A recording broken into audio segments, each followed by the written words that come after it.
I'm Dr. Karen Philbrick. I'm the Executive Director of the Multimodal Transportation Institute at San Jose State University.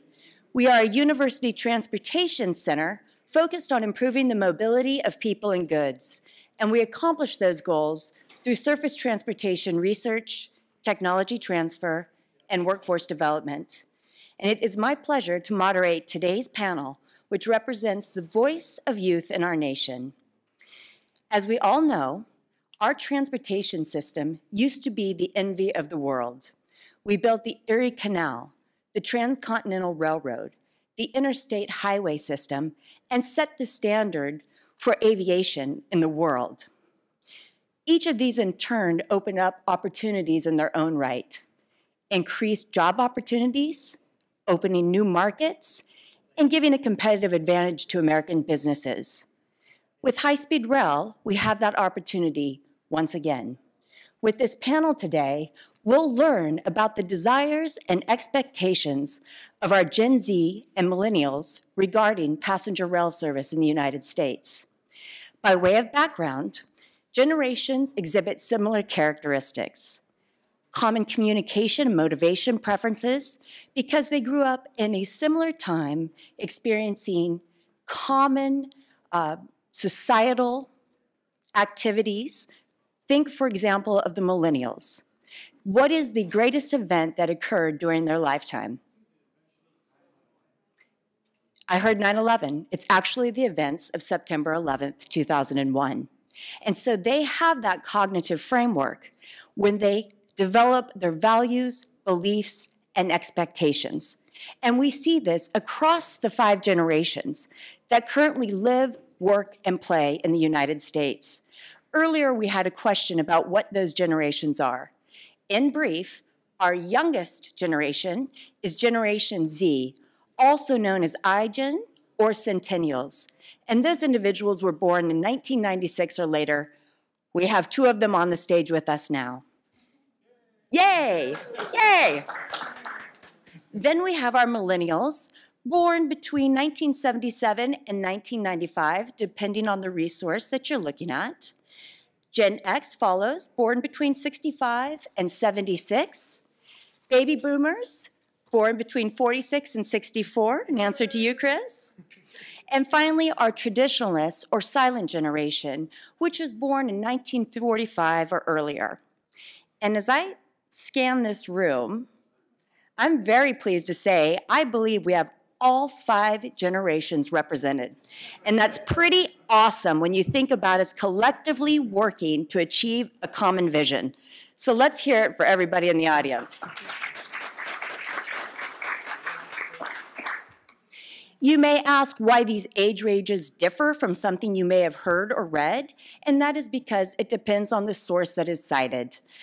That generation birth years vary by geography, and the characteristics used to define generations vary by different parts of the world.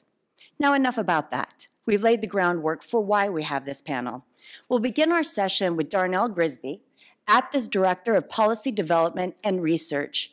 He will set the framework for this discussion via documenting the results of an APTA publication called Millennials and Mobility: Understanding the Millennial Mindset. As many of you know, Darnell is an expert on emerging urban mobilities and its impact on a wide range of industries, markets, and brands. Following setting the stage, we'll hear from our 3 panelists. First, we have Xavier Harmony. Originally from Australia, he spent the past 7 years in the United States working in public transportation and passenger rail. He is the co-chair of the DC chapter for Young Professionals in Transportation, and we're delighted he's with us today. Then we have Elena Studier. She's a recent graduate of George Washington University, and she currently works for Arlington County's Bureau within their capital program. Now, this is exciting. She was the Rail Passenger Association's inaugural Summer by Rail intern, and she'll be sharing some of her experiences with us today. Finally, on the end, we have Jacob Wallace. He is a senior at American University studying journalism. He's a dynamic storyteller, and so far his work has spanned continents, from video work in the Chesapeake Bay all the way to published articles in Welcome Madrid. He is currently just completed being a 2018 Summer by Rail intern for the Rail Passenger Association as well. I'll stop there and turn it over to Darnell. Please join me.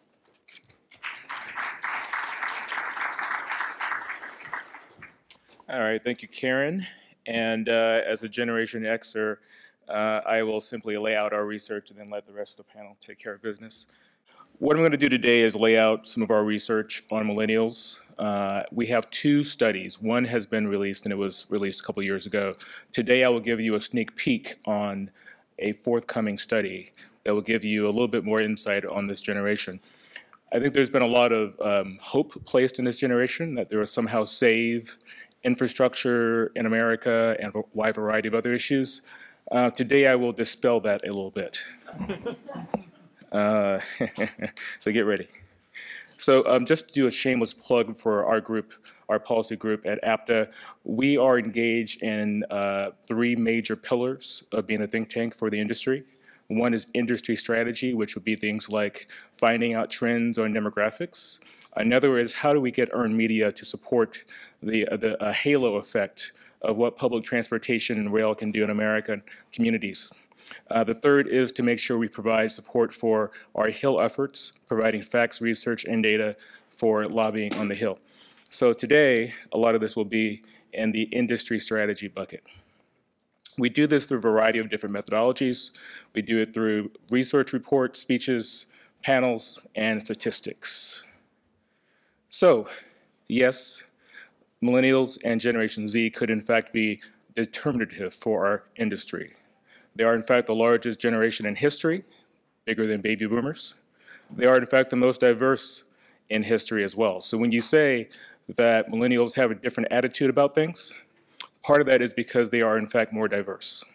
And I'll get into some of that today.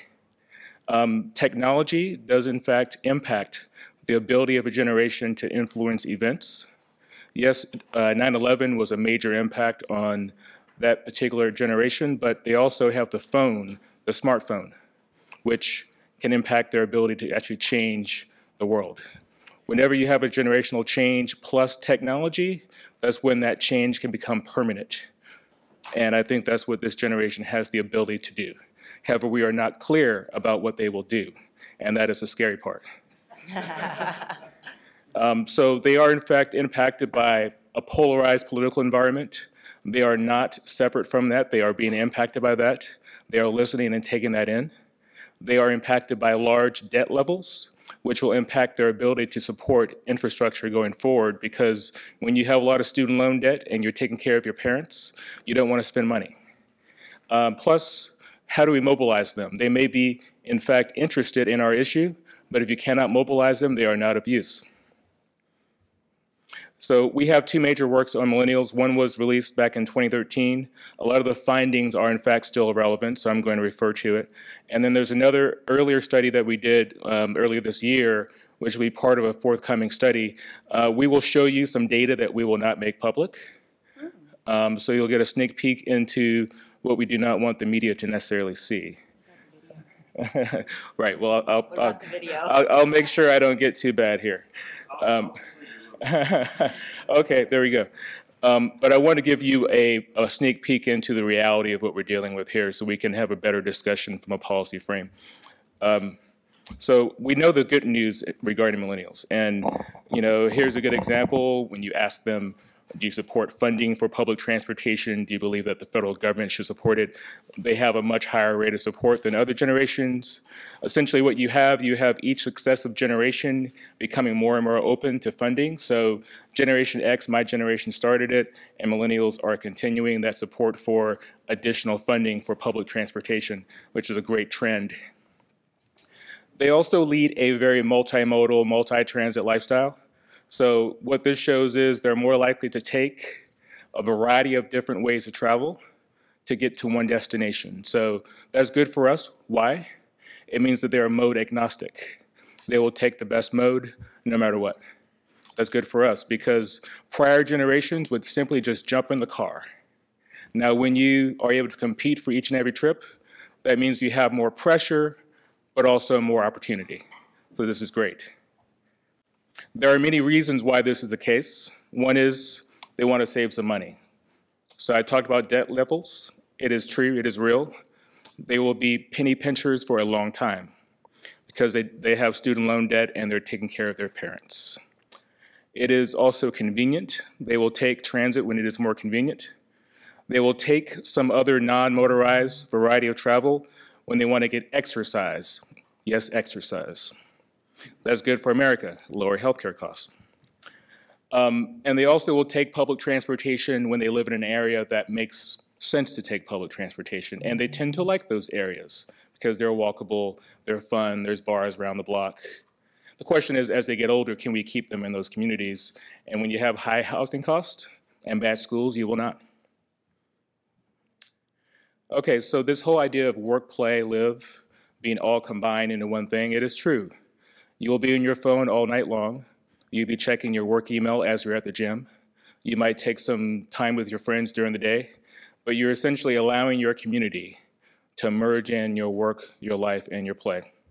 That's also good for transit because it means that people are more likely to have a round-the-clock lifestyle, and they will want to take transit because they can work while they're on the train or the bus. So that's good for us until we get automated vehicles. Also, the question becomes, how do you better integrate what we offer into their lifestyles? They're very particular about this.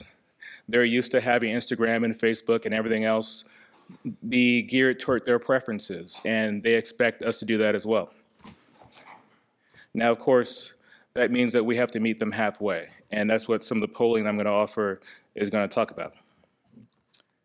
So, we always talk about apps on your phone and how great it is to have an app that integrates all the variety of ways to travel. You got to make the case to them that this actually is important to them, because everyone and their mama, as they would say, has an app. So just because we have an app does not necessarily make us special, but they do realize they can get some utility out of it. 13% of adults said that they will most likely use a transit app if it's integrated with all the other ways to travel. You're going to notice a trend here.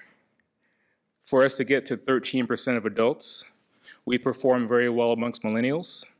But look at the millennial subgroups, those that live in major cities, those that are Democrats, those that are college graduates, Latinos. Keep that frame. They are pragmatic spenders. Now, I am very happy about this particular result because without us doing any campaign whatsoever, congestion pricing for the purpose of funding public transportation already breaks 50% with millennials. That's a good story. That means that we can win a good campaign if we win one. That's good news. You all should applaud with that. Yay! Now, with groups that are older, you see us at 44%, and that could be sticky there, but at least with millennials, we have a chance to move that forward. Now, when we ask the question, what is a backbone? What is the backbone of a multi-transit, multimodal lifestyle? What is it? Millennials say it's a car. Car is the number one choice. However, transit does pretty well. Great. But they also do think about a car first and foremost. As is shown when you ask them what is their most favorite mode of travel, the car wins. One is the most preferred ranking, and a car is 2.24. A transit bus is a 4.34. We also have a generation that, of course, is impacted by a polarized environment. Now, I wrote this article for a Central Valley, California newspaper about 8 years ago, and I was complaining about the fact that they're turning high-speed rail into a culture war. Some of the quotes that elected officials used were things like cultural genocide and collectivism. That has not necessarily changed. And when you look at support for public transportation, and I would make the point that it's probably similar for any type of rail project. Once again, the subgroups with the highest support, city Democrats, Democratic men, college graduates, liberals, and millennials of color, which since this generation is more diverse, a high percentage of people of color supporting high-speed rail or transit makes our overall numbers look good, but we're still at only 50%. And this is when you ask the question, is public transportation important for you when you find a job? That's a very practical question that gets down to the level and basis of support. Support for bus lanes. Hey, this is kind of cool. people hate bus lanes because I want to drive in that lane, but yet we get pretty good numbers, plus 35 amongst millennials, plus 32 amongst overall. That means that people are pragmatic. And once again, this is without us doing a campaign to talk about how great bus lanes are. Now, you may wonder why I'm bringing this up. I think when you have a contentious political environment, a bus lane may be similar to high-speed rail when it comes to what people think about it. And I think that's why it's relevant. Would you use public transportation more often if it was better allocated in terms of convenience and cost? Once again, we're at 48% of all adults. I'm not sure if rail would be any higher, but for us to get to 48% of adults, once again, we are led by millennials. Thank you. But it's certain types of millennials. We get supermajorities amongst Democratic men, suburban Democrats, liberals, college graduates. So yes, this generation can in fact be transformational. However, there is a lot to be said about the various subtypes of millennials, how engaged they are, and how turned off they are politically about cultural warrior type issues. Because a lot of polls will show when things get really nasty, they just won't vote. So when people complain that millennials don't vote, a lot of them are very much engaged politically. They do care. But when they hear the type of rhetoric that they have to hear every day, they just don't want to be engaged. And that means that our supporters will also not be engaged. So the question is, how do you mobilize them to support us? And I think that might be the critical issue. How do you make millennials more interested in getting involved politically and being vocal about their support for high-speed rail? Thank you. Thank you so kindly. All right. Thank you, Darnell, for setting the stage for our panelists' response. I'd now like to turn to each of our panelists so they can provide a bit of detail about their backgrounds, their expectations and desires for passenger rail service in the United States, and any comments or reflections you might have on the data shared by Darnell. And before I turn to you, let's make this a dynamic, facilitated conversation. So jump up at any time if you have a question for our panelists. We invite you to engage with them and learn their perspective. Let's turn to you now. Xavier. So as was previously mentioned, I've been working in passenger rail and transit for the last 7 years. The last few years have been especially focused on passenger rail. First working at the Northeast Corridor Commission, working a lot of cost-sharing stuff at Prio 212, and then at Amtrak, doing more Prio 209 stuff. And now I work for the Commonwealth of Virginia. But before I comment on anything, I just want to say these thoughts are my own and based on my own sort of experiences. Definitely not speaking for my employee this afternoon. Who sits over there? Just because I want to be frank and honest with some of my opinions. It's like that. Nothing to do with the fact the director of DFT is in the room. So as for some of my own personal experiences, I've focused a lot on the passenger rail that works in a lot of jurisdictions, a lot of cost sharing, a lot of governance sort of higher level issues, and a lot of performance sort of stuff, looking at what sort of metrics can be used as performance measures amongst different jurisdictions and how they sort of work with attracting and retaining passengers. Just commenting on some of the stuff that we just saw in this presentation, my master's research was on real-time transit information. And I think the technology like transit information is a real big driver in why we see such agnostic modal choice with millennials and the other generations. I think it's a lot easier to make a choice with what mode you want to choose when you have the information available, whether you know when the next bus is, or go on Google Maps and you can look at, okay, what is my time to walk compared to bike, compared to bus, compared to train, etc. And I think that technology really helps us become more multimodal and more mode agnostic. And I think that we're going to continue to see trends like that, especially as you see a lot of the existing apps that are out there start to be more mobility apps rather than transit apps or mode specific. That's a summary from me. Thank you. Elena. Hi there. First of all, thank you so much for having me and for having all of us. And thank you so much for coming to this panel. But again, I'm Elena Studier. I am a recent graduate of the George Washington University.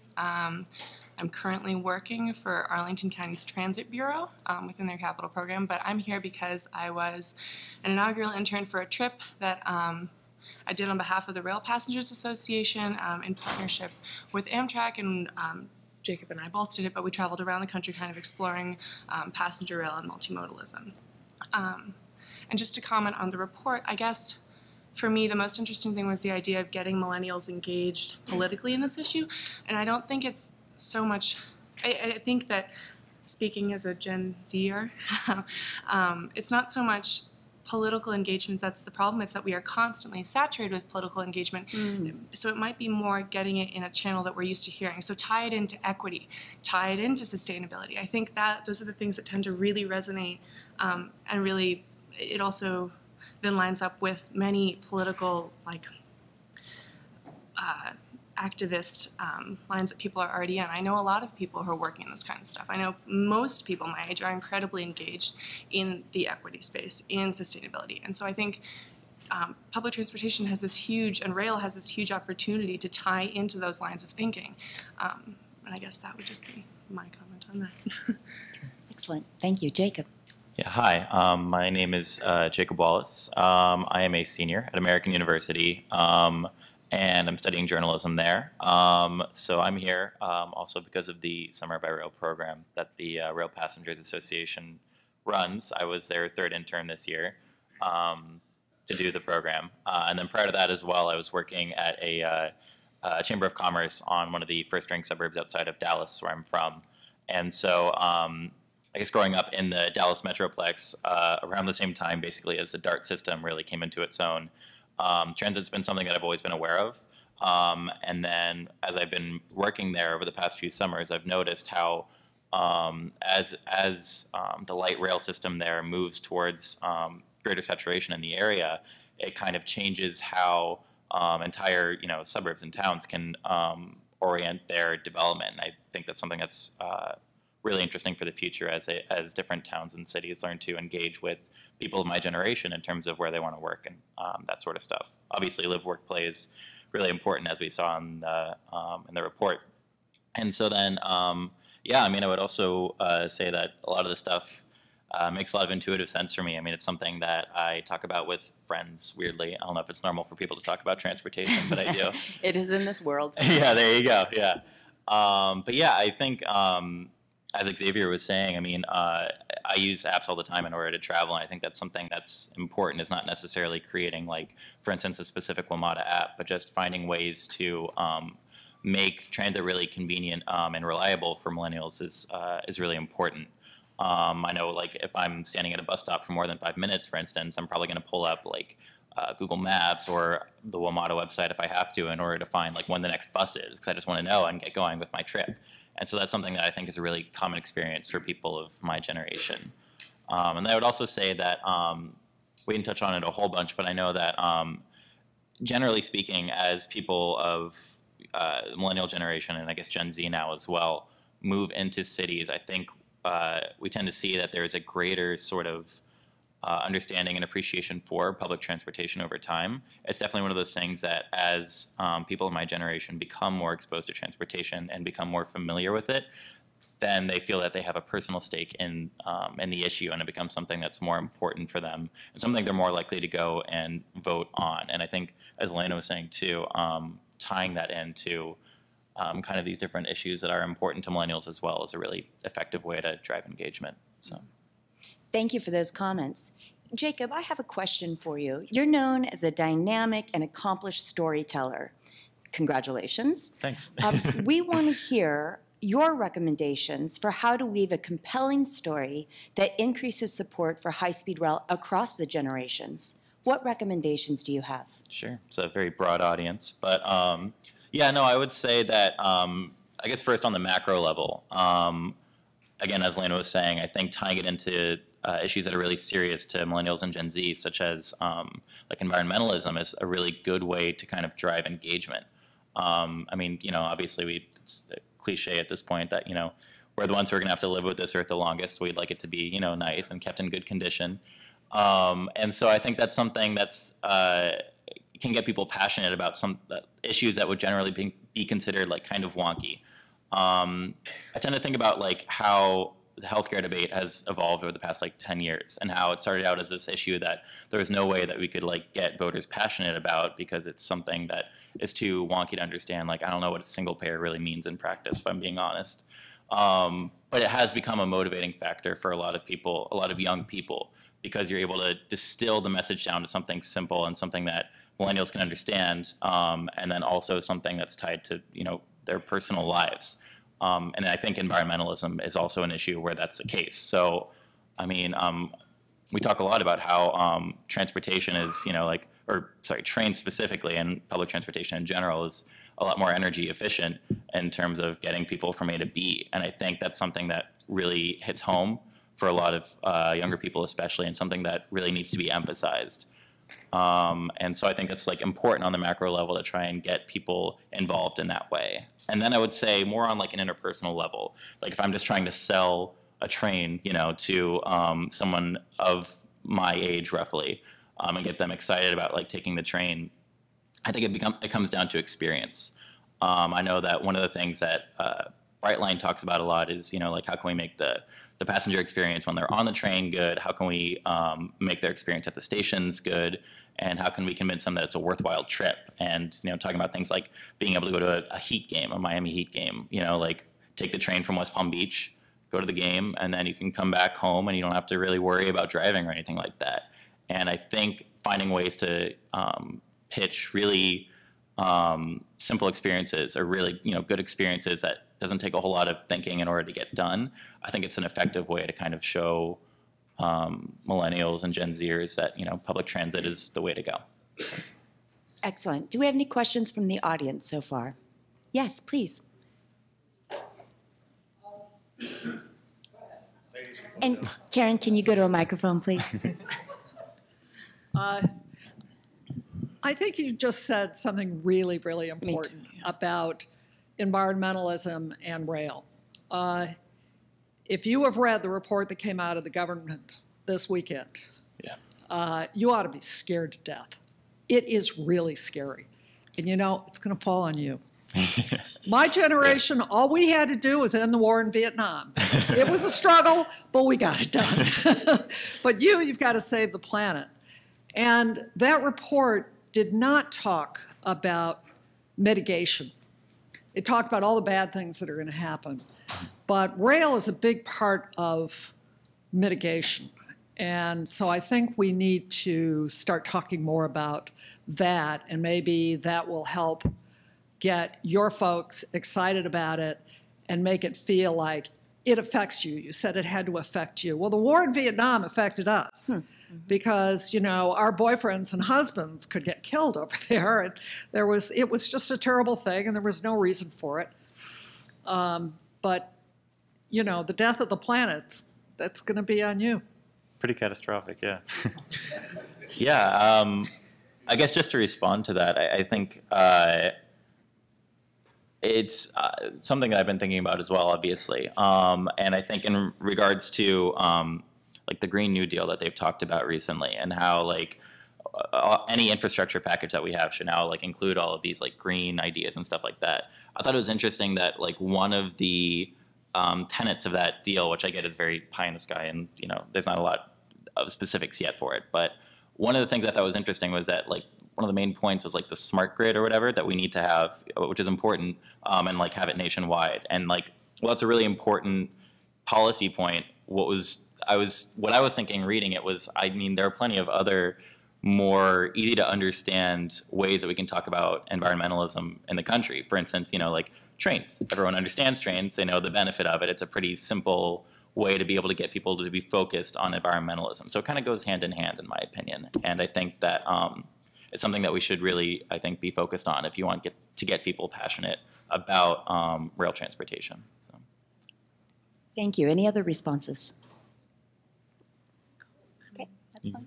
That's fine if you. Next question, please. I would actually like to ask all three of you what your feelings are about car ownership. You know, we hear about what we think your feelings are towards it. I'd like to hear it from yourselves. Yep. Sure. Hold someone else go first. Xavier, go ahead. So I survived most of my time in the US without having a car, and actually had to buy a car for my current job. Ironically, working as a transit programs manager, I needed a car. But the way I like to put it is I drive a car so others don't have to, because I go around and help all these transit agencies with their programs so that they can provide services so other people don't have to drive. And that's sort of how I can manage it in my own mind, because I haven't had to have a car before working in this country, and and I've liked that appeal of not having to have a car, not being tied down to the costs associated with the car. But also, I mean, parking is one thing, but just having it in the back of my mind. So for me personally, it's I only have a car because I have to in my current job, but I would prefer not to. And yeah, I've been working hard to make sure that I can help others not need a car themselves as well. Well said. Elena. Sorry. I guess I haven't had to have a car since I left upstate New York. It's really difficult up there to do it without one. But no, I suppose it's really the cost thing for me that's a deciding factor. I mean, I just graduated from college. I do have student debt load. The idea of incurring more in debt to own a thing that only depreciates in value from the moment you drive it out the lot is not super appealing. Love that. No, I mean, but it's also, we have so many choices now, and we're very fortunate in that, particularly living in an urban area. If I have a burning need to go to Costco and get 50 of one thing, I can do car share. I can do ride share for that. I can do, yeah, I can really try and heft it on the metro if I want to, but I have choices.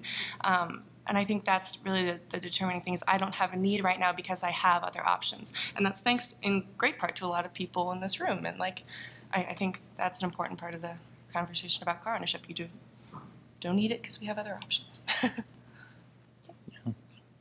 Yeah, no, I would agree with that completely. And I think I mean, obviously for me too, growing up in like suburban Texas, there wasn't a whole lot of option other than to own a car when I was growing up.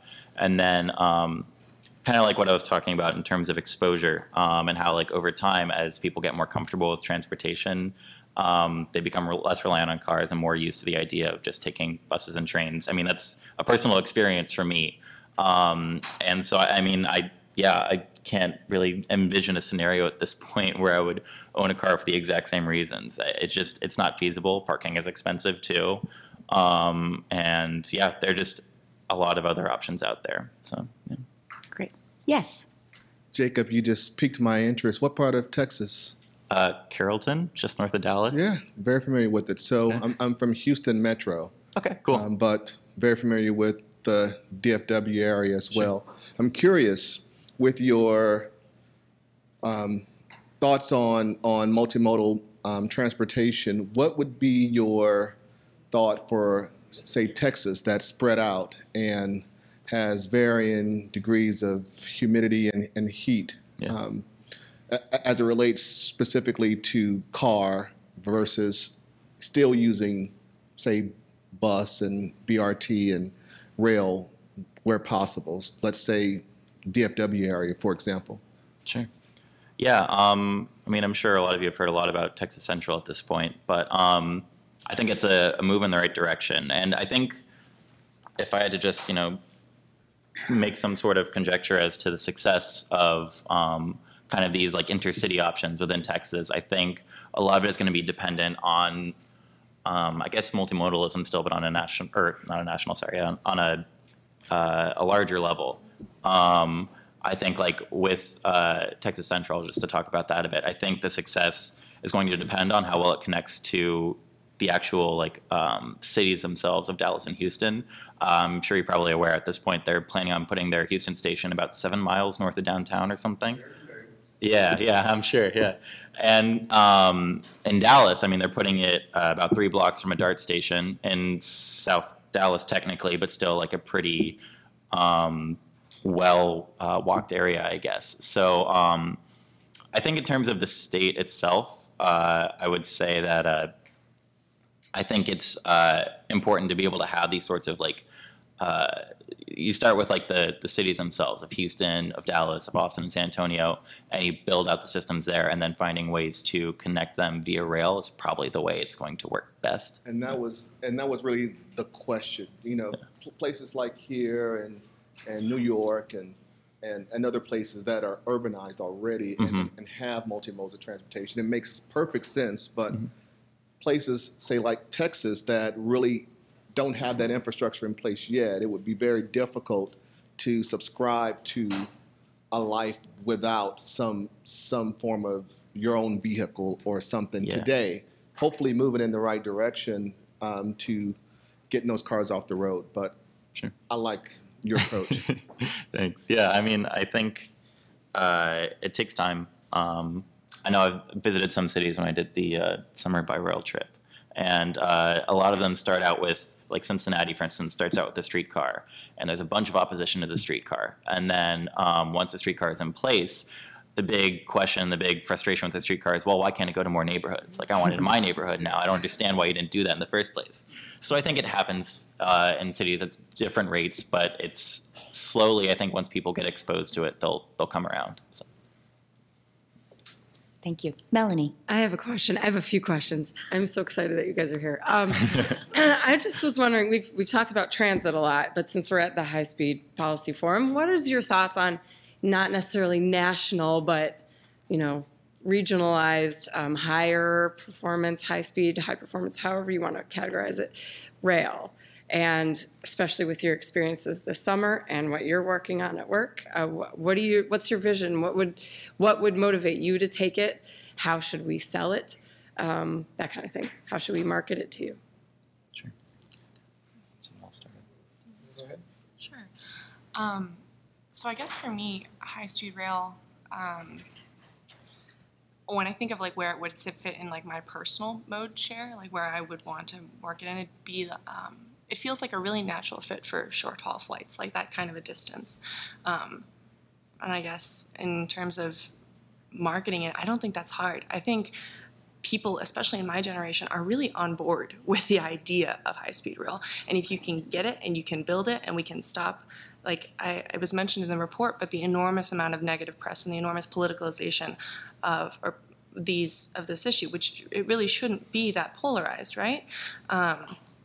But I think if we can get past that and have something working, I don't think it's going to be an issue of attracting particularly people in my age cohort to take the infrastructure. I mean, it's so much of a given in so many other places that you travel. It's so much of an option that I think that the market for it is already demonstrated. I don't think you're going to have to, once it is built, and I think even in construction and even in supporting projects that are yet to be, I think the political will of people my age is there. I can't speak to engagement, of course, but I don't think it's going to be a hard sell. Yeah. If you want. So I think, based on my experience, there are a couple of factors that really need to be considered. One of them, we talked a little bit about the cost of cars, but I think another thing that needs to be considered is also the cost of passenger rail. As a former Amtrak employee, I'm quite aware about the cost of Amtrak and how it compares to its to passenger rail in other countries. And a lot of my friends who love Amtrak tell me that the one thing that stops them riding it more often is the cost. And I think that although there is that desire from people in the Millennials and Gen Z to ride Amtrak and passenger rail, I think cost is a barrier.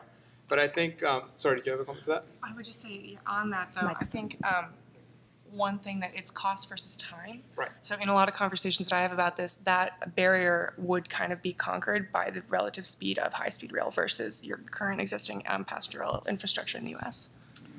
And then I think the second comment I have is just about the performance of the rail itself. So, I mean, I used to catch Amtrak from Alexandria to Union Station for work because I had the rail pass and I could, but sometimes it might take me 20 minutes and sometimes it may take me almost 90 minutes. And that's not a big distance if you're familiar with that part of the track. But because of some of the complications with the freight owning part of the railroad and some of the other complications, the performance can be quite challenging, and especially off the Northeast corridor. And because our generations are so aware with technology and have access to the apps where they can look at these things in real time, they're a lot more conscious of these delays, and they're more. I could more easily just go, oh, this train's not coming, I'm going to switch to metro, and that's what I do sometimes. But we have that technology available, and we know how to use it, and we're more willing to jump ship to another mode because we're mode agnostic when we can see those performance issues. So I think that is something that is also going to have to be very consciously upfront when appealing to our generations. Yeah. Yeah, I think adding in the time element is a big part of it, which, like you said, HighSpeed Rail does help a lot with. And I think that's kind of important. I mean, like, I know going back to Texas Central, like I've taken 7.5 hours once driving from Houston up to Dallas, and it's terrible. And that's supposed to be technically a 4-hour drive, which is still not great. It's a long time in a car. I don't want to do it. Right. Yeah. And I think, 90 minutes would be great. But again, cost is a factor. And so I think there is a possibility that these, like private high-speed rail lines are going to be successful, and that they're going to be a part of our transportation infrastructure in the country. But I think also they're not really going to work unless we are able to also have modes that connect, which is kind of what I was getting at in terms of, with DART and connecting to the Texas Central. It's like the idea that it's not just going to be that there's these random high-speed rail lines in Florida and in Texas and in California. It's that they're connected to things like Amtrak or to things like commuter rail in some of these different metropolitan areas. And that's what really kind of allows there to be a system that people can rely on a regular basis. And so, I mean, that then goes to Amtrak in terms of how is Amtrak able to operate effectively in this country, because that's something that obviously a lot of people in my generation and in other generations as well, I think, are frustrated with at this point. And so I think a rising tide lifts all boats. And so it has to be not just, these disparate high-speed rail lines, but it's Amtrak as well and all these other systems. A rising tide lifts all boats is the second time that statement has been mentioned from this podium today. Kind of wish I was the first, but that's okay. We have time for we have 2 questions. I'm looking to Melanie. Cool. All right, let's start on the right, please. Here you go, my right. Hello, my name is Soga from JR East. Our company sells a discount ticket for Generation Z, because if the people who uses railroad high-speed trains at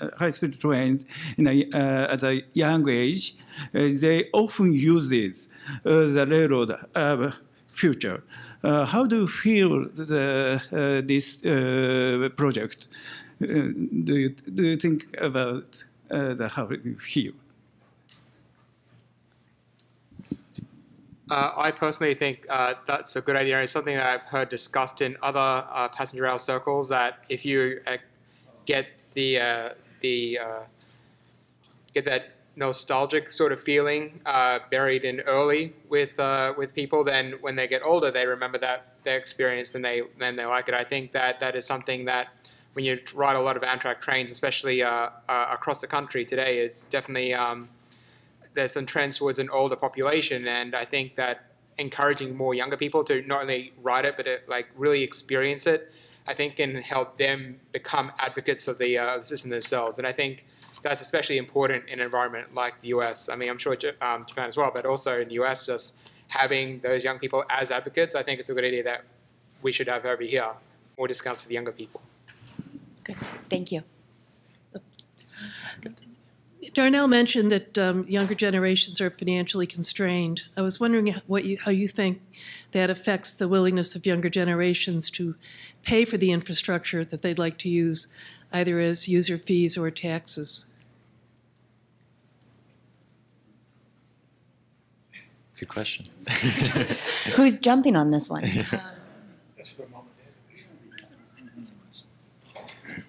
Xavier? You want to go first, Xavier? Yeah, you go first. I think that because some of the comments we've made already about the environmental impact, the environmental savings with train compared to some other modes, I think depending on how you frame the argument, it could work in the favor where millennials are more likely to pay for that sort of stuff. And I think doing it in a way where it's the cost is less visible, I think would help. So perhaps a tax rather than a user fee. I mean, it's a harder sort of one to sort of broadly sort of say.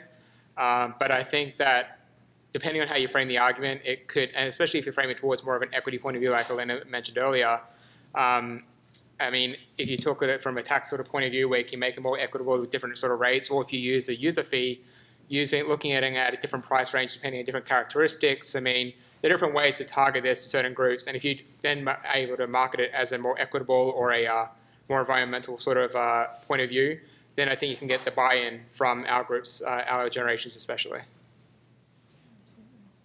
Any last thoughts, Elena? No, I mean, I would agree wholeheartedly with that. I think it's, yeah, it really is about like packaging. We pay for all kinds of stuff. So it's really how you do sell the message and what you wrap it up in. And if you're wrapping it up in, this will make your community better, this will make your things more accessible. It's, yeah, again, returning to the equity component, returning to the sustainability component. I think it's really difficult to speak for a gender. All of us. Are more than willing to pay for that kind of stuff, especially when we're already paying for a lot of stuff that I know many people my age are not particularly passionate about, like exorbitant spending in areas that Student loans, for instance. Well, that. I mean, in defense, I wasn't going to say it, but. Sure, yeah.